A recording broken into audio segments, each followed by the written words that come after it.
Welcome to chemistry point classes. इस video में हम डिस्कस करेंगे नीट 2021 के लिए स्ट्रेटेजी। जैसे कि आप सब गाइस देख रहे हो कि कुछ दिन से वीडियोस नहीं आ रहे थे मेरे, बट अब वो आना स्टार्ट हो जाएंगे, ठीक है ना। उसकी वो कोई प्रॉब्लम नहीं है। कुछ टाइम मैं बिजी था बीच में भी, बट अब आपके रेगुलर लेक्चर्स आना स्टार्ट हो जाएंगे। जो हमारा ऑर्गेनिक केमिस्ट्री के चल रहे थे लेक्चर्स, वो भी अब से कंटिन्यू हो जाएंगे, ठीक है ना। सो प्लीज़ सब्सक्राइब कर रखिए chemistry point classes YouTube channel को। तो आज हम डिस्कस करने वाले हैं नीट 2021 की स्ट्रेटेजी। अगर आपने अभी तक केमिस्ट्री पॉइंट क्लासेस के यूट्यूब चैनल को सब्सक्राइब नहीं किया तो सबसे पहले जाकर सब्सक्राइब कीजिए और क्या कीजिए, बेल आइकन को दबाइए, लाइक कीजिए और शेयर कीजिए। तो चलिए स्टार्ट करते हैं। सबसे पहला, अगर कोई भी में से सबसे पहला क्वेश्चन यही पूछा जाता है कि सर हम स्टार्ट कैसे करें। किसी भी चीज़ को स्टार्ट करने से पहले अगर आपने कोई डिसीजन लिया है, अगर आपने ड्रॉप करने का डिसीजन लिया है, या आप किसी भी 12th पास आउट हो, है ना, 12th पास आउट हो या अचीवर हो, रिपीट कर रहे हो बार बार एग्जाम, तो सबसे पहले सब जितने भी लोग थे मेरे से एक ही क्वेश्चन पूछ रहे थे कि हम स्टार्ट कैसे करें। तो आपने अगर पहले तैयारी की है नीट की, आप 11th 12th में भी हो, तो आप जानते हो कि आपके वीक टॉपिक्स कौन से हैं और स्ट्रॉन्ग टॉपिक्स कौन से हैं।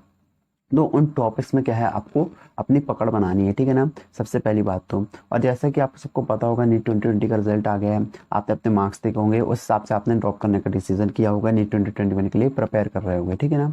तो आपने जब ये डिसीजन लिया तो आपको एक माइंडसेट ये बन जाना चाहिए कि इस बार की रैंक्स और मार्क्स को देखते हुए जो मेल बैठ रहा है वो बिल्कुल खतरनाक टाइप का है, ठीक है ना। ऐसा आप देखते हो कि 550 और 600 पर भी 20 की रैंक है, ठीक है ना। तो इतनी ज़्यादा रैंक पर भी कुछ लोगों को कॉलेज नहीं मिल रहा है, ठीक है ना।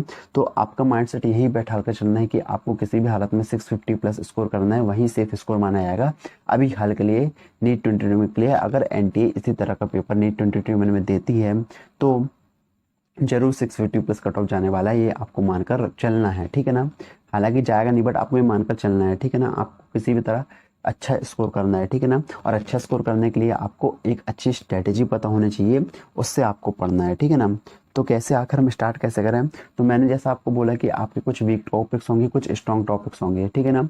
तो आपको अच्छा, कुछ लोग ये माइंडसेट बना लेते हैं कि जैसे मैंने लास्ट ईयर तैयारी की है मान लो, तो आपको क्या करना है, अपने बहुत सारे एमसीक्यू बस प्रैक्टिस करूंगा, तो वो माइंडसेट गलत है। आपको एमसीक्यू बस प्रैक्टिस नहीं करना है, आपको अपने कॉन्सेप्ट जो गलतियां आपने की थी, जो चीज़ें नहीं आती थी, उनको अच्छे से सीखना है। मतलब सारा कोर्स आपको अच्छे से रिवाइज करना है और बहुत सारे एमसीक्यू लगाने हैं। सिर्फ एमसीक्यू लगाने से भी काम नहीं चलता है, आपको अच्छे से पढ़ना है, आपको चीज़ों को सीखना है। सीखोगे तो एमसीक्यू भी अच्छे से बनेंगे। तो आपकी स्टार्टिंग ऐसी ही होनी चाहिए, अच्छी। और आपको हमेशा पॉजिटिव माइंड रखना, आपको कभी कभी नेगेटिविटी अपने चारों तरफ नहीं लाने देनी है, ठीक है ना।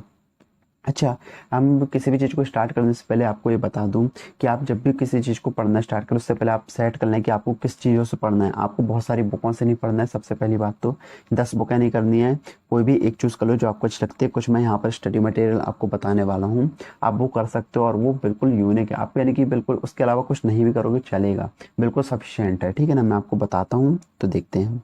सो study material, first of all choose your study material very selectively. जी, बहुत सिलेक्टिवली आपको अपना स्टडी मटेरियल चूज़ करना है। आपको 10 बुकें चूज़ नहीं करनी है, टॉपर्स 10 बुकें बताएंगे, कुछ टीचर्स अलग अलग बुकें बताएंगे, आपको सिर्फ अपने अकॉर्डिंग बुक चूज़ करनी है जो आप इन 6 मंथ में कंप्लीट कर पाओ। जब आप उनको अच्छी तरह कंप्लीट कर पाओ, उन्हीं बुक्स को चूज़ करना। जैसे मैं आपको कुछ बता रहा हूँ, यहाँ पर मैंने स्टडी रूम क्यों लिखा है, स्टडी रूम इसलिए लिखा है जहाँ भी आप स्टडी करते हो वहाँ का एनवायरनमेंट बहुत इंपॉर्टेंट होता है। उसका एनवायरनमेंट को इम्पोर्टेंट होता है। एनवायरनमेंट का मतलब क्या है कि आपको वहाँ पर आप अपने स्टडी रूम को हमेशा क्लीन रखिए, वहाँ पर थोड़ी शांति हो, मतलब वहाँ पर कोई हल्ला गुल्ला ना हो, दुनिया के शोर शराबे से थोड़ा अलग हो, इस तरह का आपका स्टडी रूम होना चाहिए। तो आपका पढ़ाई में अच्छे से मन लगेगा, ठीक है ना। तो मैं आपको स्टडी मटेरियल बताता हूँ, आपको क्या क्या रहना है। सबसे पहली बात करते हैं इंपॉर्टेंट बुक्स की। इंपॉर्टेंट बुक्स में कौन सी, आप सभी को पता है, जैसे कि एनसीईआरटी की जितनी भी टेक्स्ट बुक्स हैं वो सारी की सारी इंपॉर्टेंट है और सारी की सारी पढ़ना बहुत ज़रूरी है। अगर मैं सब्जेक्ट वाइज देखूँ, जैसे सबसे पहले हमारे पास बायोलॉजी आता है, तो बायोलॉजी के लिए मैं बता दूँ आपको, जैसे यहाँ पर लिखा हुआ है ओनली एनसीईआरटी के अलावा आपको कोई भी रेफरेंस बुक पढ़ने की ज़रूरत नहीं है। पहले बार बार 100 बार बोल रहा हूँ, जैसा ट्रेंड चला आ रहा है, वैसा पेपर आ रहा है, वैसा ही आएगा, ठीक है ना। जैसा अभी आया है वैसा ही आएगा, ठीक है ना। कोई चेंजेस नहीं होने वाले हैं। पेपर हमेशा एनसीईआरटी से ही आएगा, लाइन टू लाइन आएगा। आपको अच्छे से लाइन टू लाइन एनसीईआरटी को पढ़ना है, उसको समझना है और उसको पढ़ना है। रटने की ज़रूरत नहीं है। कुछ लोग रटने की कोशिश करते हैं बट रटना बेकार है, वो कभी याद नहीं रहने वाली है। आप पढ़ोगे तो आपको वैसे ही वो याद रहेगा, ठीक है ना। तो इन दो बुक्स को आपको बिल्कुल याद रखना है। ये गीता बोलते हैं अपन इसको, ठीक है ना। बायोलॉजी क्या है, ये गीता है। इनको बहुत अच्छे से आपको याद रखना है, ठीक है ना। अच्छे से बिल्कुल भी इनको आप साइड में नहीं रख सकते। कुछ लोग होते हैं कि जो मॉड्यूल्स पढ़ते हैं बहुत ज़्यादा, बार बार वो नोट्स पढ़ते हैं, उससे ज़्यादा है आप जो इंपॉर्टेंट चीज़ें हैं इन्हीं बुक्स में नोट करो और इन्हीं को अच्छे से बार बार पढ़ो, तो वो ज़्यादा फ़ायदेमंद होगा। जो भी आपको बाहर से अगर आपको लगता है कुछ इंपॉर्टेंट है जो आपको टीचर्स बताते हैं, तो आप इन्हीं में, बहुत सारी जगह रहती है एनसीईआरटी बुक्स में, कहीं पर भी लिख सकते हो उस चैप्टर में, ठीक है ना। सो बायोलॉजी के लिए एनसीईआरटी के बाहर कोई भी रेफरेंस बुक अपन को नहीं पढ़नी, सिर्फ और सिर्फ क्या पढ़नी है, एनसीईआरटी पढ़नी है। इन्हीं से पेपर आ रहा है। अगर मैं बोलूँ कि सर एमसीक्यू आपको कहाँ से प्रैक्टिस करें, तो आपको एमसीक्यू भी एनसीईआरटी बेस्ड ही प्रैक्टिस करने हैं। कोई भी फालतू एमसीक्यू नहीं करना है। प्रीवियस ईयर के क्वेश्चन करने हैं। क्या करने हैं, प्रीवियस ईयर के क्वेश्चन करने हैं। कितने, वो भी 10 ईयर्स ओल्ड, कितने से 10 to 12 ईयर्स ओल्ड करने हैं, यानी कि 2009 से लेके आप 2020 तक के जितने भी वो करिए प्रैक्टिस। ये क्योंकि 2006 के बाद एनसीईआरटी का सिलेबस आया था, तो उस हिसाब से आप कर सकते हो। क्योंकि आप ज़्यादा प्रीवियस ईयर क्वेश्चन लगाओगे तो वहाँ पर कुछ अलग क्वेश्चन आपको मिलेंगे, तो आपको डाउट आएंगे सर ये तो एनसीईआरटी में दिया ही नहीं है। क्योंकि उस टाइम का सिलेबस अलग था, एनसीईआरटी अलग थी। बट जब से एनसीईआरटी बेस्ड क्वेश्चन आने लगे हैं, बिल्कुल एनसीईआरटी के अंदर ही पेपर आता है, कोई भी बाहर से क्वेश्चन नहीं आता। तो आपको एनसीईआरटी अच्छे से पढ़ना है और उन्हीं पर बेस्ड क्वेश्चन लगाने हैं। जैसे कि आपको बुक पता होगी NCERT at your finger tips, ये पूरी एनसीईआरटी पर बेस्ड होती है। आप खरीद लेंगे, अमेजोन पर आपको मिल जाएगी और कुछ जगह इसका पीडीएफ भी मिल जाएगा, ठीक है ना। दूसरी बात यह है कि एक डॉक्टर अली बुक होती है, ये भी बहुत अच्छी बुक है। ये दोनों बुक से एनसीईआरटी बेस्ड है। आपको दोनों बुक करने की जरूरत नहीं है, आप इनमें से किसी भी एक को कर सकते हो। मेरी प्रेफरेंस डॉक्टर अली ज़्यादा अच्छी है, ठीक है ना। एनसीईआरटी फिंगर टिप्स भी अच्छी है, आपको जो अच्छी लगे आप वो कर सकते हो। हालांकि दोनों बुक्स ही बहुत अपनी तरह अपनी जगह पर बेस्ट हैं, ठीक है ना। तो मैंने आपको दो बुक्स बताई एमसीक्यू प्रैक्टिस के लिए, बायोलॉजी के लिए, ठीक है ना। तो ये देख लेते हैं। नेक्स्ट आता है केमिस्ट्री। अब केमिस्ट्री में बहुत इंपॉर्टेंट है एनसीईआरटी, आप बिल्कुल इग्नोर नहीं कर सकते हो। जिस तरह आप केमिस्ट्री बायो में लाइन बाय लाइन पढ़ते हो एनसीईआरटी को, उसी तरह आपको इनऑर्गेनिक केमिस्ट्री और ऑर्गेनिक केमिस्ट्री में लाइन बाय लाइन पढ़ना चाहिए, ठीक है ना। लाइन बाय लाइन पढ़ना बहुत इंपॉर्टेंट है। और दूसरी बात, ऑर्गेनिक केमिस्ट्री में जो नोट्स मैं आपको पढ़ा रहा हूँ, जो मैंने आपको लेक्चर्स दे रहा हूँ, वो भी बहुत इंपॉर्टेंट है। उनके अच्छे से नोट्स बनाइए।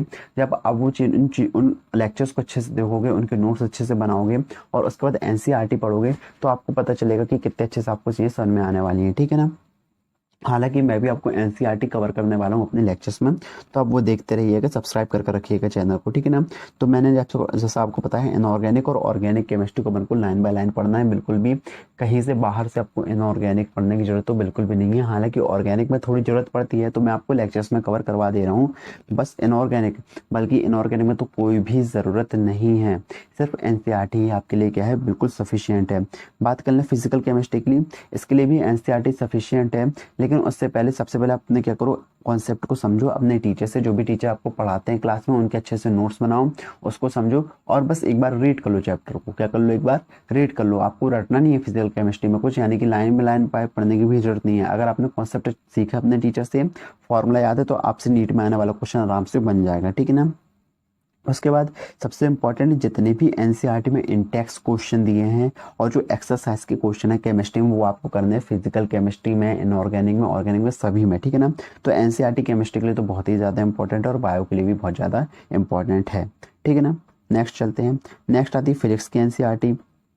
फिजिक्स की एनसीईआरटी कैसे पढ़ना है, सबसे पहली बात, एनसीईआरटी पढ़ने से पहले की बात बता रहा हूँ मैं आपको। सबसे पहले आप क्या करेंगे, वीडियो लेक्चर्स देखेंगे, या जिन भी टीचर्स से आप पढ़ रहे हैं उनसे आप पढ़ेंगे, चीज़ों को समझेंगे, अच्छे से नोट्स बनाएंगे, अपने कॉन्सेप्ट को अच्छी तरह क्लियर करेंगे, हर एक टॉपिक में पॉइंट वाइज करेंगे, अच्छे से नोट्स बनाएंगे, ठीक है ना। और चीज़ों को रिवाइज करते चलेंगे, ठीक है ना। और जब आप अच्छे से नोट्स, पूरा चैप्टर आपके टीचर ने पढ़ा दिया, आपने अच्छे से पढ़ दिया, उसके बाद आप क्या करेंगे, पूरा चैप्टर एक टॉपिक कंप्लीट हो जाने के बाद आप एनसीईआरटी को लाइन बाय लाइन रीड करोगे, फिजिक्स की एनसीईआरटी को। जी, कुछ लोग बोलते हैं कि फिजिक्स की एनसीईआरटी पढ़ना इंपॉर्टेंट नहीं है, बट रिसेंट ईयर में जैसे कि 2019-20 का पेपर आया है, उसके हिसाब से जो भी थ्योरेटिकल क्वेश्चन होते हैं सिर्फ एनसीईआरटी से आते हैं, इसलिए एनसीईआरटी पढ़ना बहुत ज़रूरी है। तो एनसीईआरटी को लाइन बाय लाइन आपको अच्छे से पढ़ना है और जो इंपॉर्टेंट पॉइंट्स उनको अंडरलाइन कर लें। क्या कर लें, उनको अंडरलाइन कर लें, ठीक है, जो इंपॉर्टेंट पॉइंट्स है, ठीक है ना। उनको अंडरलाइन कर लें। दूसरी बात, जितने भी प्रैक्टिस करना है अपन को, जितने भी इंटेक्स एमसीक्यू, बात कर रहे हैं एमसीक्यू की, ठीक है ना। फिजिक्स में आखिर आपको एमसीक्यू कैसे करना है एनसीईआरटी से, तो जितने भी आपको इंटेक्स के क्वेश्चन दिए रहते हैं चैप्टर के बीच में, वो सारे आपको पूरे करने हैं सॉल्व। लेकिन जो एक्सरसाइज वाले क्वेश्चन होते हैं ना, वहाँ से सिर्फ इंपॉर्टेंट क्वेश्चन करने हैं, वो सारे बहुत ज़्यादा करना जरूरी नहीं होता है, क्योंकि वहाँ पर कुछ अजीब अजीब टाइप के क्वेश्चन भी दे रहते हैं, तो वो आपको करना जरूरी नहीं है। बट जो इंपॉर्टेंट क्वेश्चन है आपके टीचर बताएंगे या मैं भी आपको बता दूंगा तो वो करना आपको बहुत ज़्यादा इंपॉर्टेंट है, ठीक है ना। तो यहाँ पर हमने फिजिक्स की बात कर ली। उसके बाद एमसीक्यू प्रैक्टिस के लिए, एमसीक्यू प्रैक्टिस के लिए मैं आपको बहुत सारी बुक्स बता सकता हूँ, पर बहुत सारी बुक्स बताने से अच्छा है मैं आपको बोलूँगा आप सारे एलएन के मॉड्यूल्स ले लो। एलएन के मॉड्यूल्स का आप पीडीएफ ले लो, उनको प्रिंट करा लो और उनको सॉल्व कर लो, या आपको कहीं पर भी आपको मिल जाए, किसी के सेकंड हैंड मिल जाए, तो प्लीज़ मॉड्यूल्स खरीद लो, ये बहुत अच्छे आपके काम आएंगे। इनसे प्रैक्टिस करो। इनमें क्या होता है, जितने वहाँ भी एलएन की जो एक्सपीरियंस फैकल्टीज होती हैं, वो सभी बुक्स के जो इंपॉर्टेंट एमसीक्यू हैं छाट कर इन मॉड्यूल्स में डाल देती हैं, और इनसे आप कुछ, और इनको जब आप करते हैं आपके हर जगह इंपॉर्टेंट क्वेश्चन कवर हो जाते हैं, ठीक है ना। तो बस यही इंपॉर्टेंट है, इसके अलावा आपको कोई बुक करने की जरूरत नहीं है, ये बहुत सफिशिएंट मटेरियल है। इतना ही आप 6 महीने में कर लेंगे, आपको बहुत बाद में बहुत अच्छे से यानी कि पेपर चला जाएगा, बहुत आप 650 प्लस क्या 720 तक स्कोर कर सकते हो, ठीक है ना। कर रहे हैं सब स्कोर, ठीक है ना। तो एलएन का मटेरियल सबसे ज़्यादा इंपॉर्टेंट है, ये आपको करना है। आपको बायो में याद रखना मॉड्यूल पढ़ने की जरूरत नहीं है, जब तक जो आपको टीचर नोट्स बनवाते हैं वो पढ़िए, और एनसीईआरटी उससे ज़्यादा की जरूरत नहीं है। बाकी आप एनसीईआरटी फिजिक्स के मॉड्यूल्स पढ़िए जरूर, इंपॉर्टेंट, और उनसे एमसीक्यू भी लगाइए, ठीक है ना। तो चलते हैं। Is this material is sufficient for NEET? Yes, this is sufficient, बहुत सफिशिएंट है, इससे ज़्यादा कुछ करने की जरूरत आपको नहीं, मैं बार बार बोल रहा हूँ। इसके अलावा कुछ टॉपर्स भी बोलते हैं, कुछ टीचर्स भी बोलते हैं नरेंद्र अवस्थी बुक करने बोलते हैं फिजिकल केमिस्ट्री के लिए, और कुछ बोलते हैं कि एम एस चौहान कर लो ऑर्गेनिक केमिस्ट्री के लिए, डीसी पांडे बोलते हैं फिजिक्स के लिए।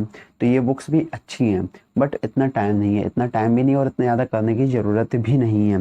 मैंने आपको मॉड्यूल्स बताया, इसमें ही आपको हर पर चैप्टर वाइज 200 से 300 क्वेश्चंस मिल जाएंगे, और उतने सफिशिएंट होते हैं, ठीक है ना। तो उन क्वेश्चंस को अच्छे से करिए, सीखिए चीज़ों को, ठीक है ना। और डाउट्स आए तो उनको पूछिए मुझसे, अपने टीचर से पूछिए, ठीक है ना। मैंने आपको बता दिया कि बहुत सफिशिएंट मटेरियल है, और यही स्ट्रेटेजी होती है। इस तरह से आप जब पढ़ेंगे, वीडियो लेक्चर देखेंगे, अच्छे से अपने नोट्स बनाएंगे, इस तरह आप चलते आएंगे एक शेड्यूल बनाकर, तो आपको क्या है अच्छे से चीज़ें होती जाएंगी, और आपको पता भी नहीं चलेगा कब आप सेलेक्ट हो गए, ठीक है ना। ये बहुत इंपॉर्टेंट चीज़ें हैं जो मैंने आपको बताई कि पढ़ना कैसे, ये मटेरियल आपको बहुत इंपॉर्टेंट था। दूसरी बात, अगर आप सेल्फ स्टडी कर रहे हैं तो प्लीज़ यूट्यूब से थोड़ा कम दूरी बना कर रहे, यूट्यूब में बस उतना ही करिए जितना आपको ज़रूरत है, ठीक है ना। अगर आप, और लेक्चर्स का ड्यूरेशन की बहुत इंपॉर्टेंट बात मैं आपको बताने वाला हूँ, लेक्चर का ड्यूरेशन हमेशा क्या रखिए, थोड़ा कम करके देखिए, यानी कि आपको ऐसे टीचर से पढ़े जिनका लेक्चर 30 to 40 मिनट का बस होता हो। अगर आप एक एक डेढ़ घंटे एक लेक्चर में लगाएंगे, आप कंटिन्यूसली नहीं देख पाएंगे, आपका सारा दिन सिर्फ लेक्चर्स देखने में ही चला जाएगा, ठीक है ना। और कुछ ऐसे यूट्यूब चैनल जैसे कि मैं आपको बता दूँ जिनमें एमसीक्यू सॉल्व करवाए जाते हैं, तो उन चैनल से भी थोड़ा मैं बोलूँगा आप थोड़ा दूर रहिए, क्योंकि आप जितने एमसीक्यू खुद से 1 घंटे में सॉल्व कर लेंगे उतना कोई नहीं करवा सकता है, ठीक है ना। और खुद से ज़्यादा कॉन्सेप्ट सीख लेंगे हालांकि एक वीडियो देखने से अच्छा है, ठीक है ना। वो आप समझिए, इन चीज़ों को समझिए और इन चीज़ों से दूर रखिए, इसलिए मिस्टेक्स कम कीजिए, चीज़ों को टेस्ट पेपर दीजिए, सबसे ज़्यादा इंपॉर्टेंट होता है टेस्ट देना, ठीक है ना। जैसे आप क्या करेंगे, पूरा चैप्टर पढ़ेंगे, किसी भी चैप्टर को पढ़ने के बाद उसका आप यूनिट टेस्ट दीजिए, ठीक है ना। अपनी रैंकिंग देखिए, आप ये देखिए आप क्या गलतियाँ कर रहे हो उसमें, आपके मार्क्स इंपॉर्टेंट नहीं करते, सबसे ज़्यादा इंपॉर्टेंट होता है आप क्या गलतियाँ कर रहे हो और उनको कितने अच्छे से सुधार रहे हो।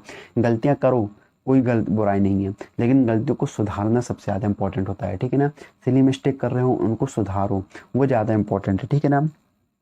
तो यही आपकी नीट 2020 के लिए जो मैंने आपको चीज़ें बताई हैं वो आप करेंगे अच्छे से फॉलो, तो आपको बहुत अच्छे से सिलेक्शन हो जाएगा, ठीक है ना। इसके अलावा भी अगर आपको कोई डाउट आता है तो कमेंट करिए, मेरे को इंस्टाग्राम में बता सकते हैं, टेलीग्राम में बता सकते हो आप, मैं आपको ज़रूर रिप्लाई करूँगा, ठीक है ना। तो थैंक यू सो मच।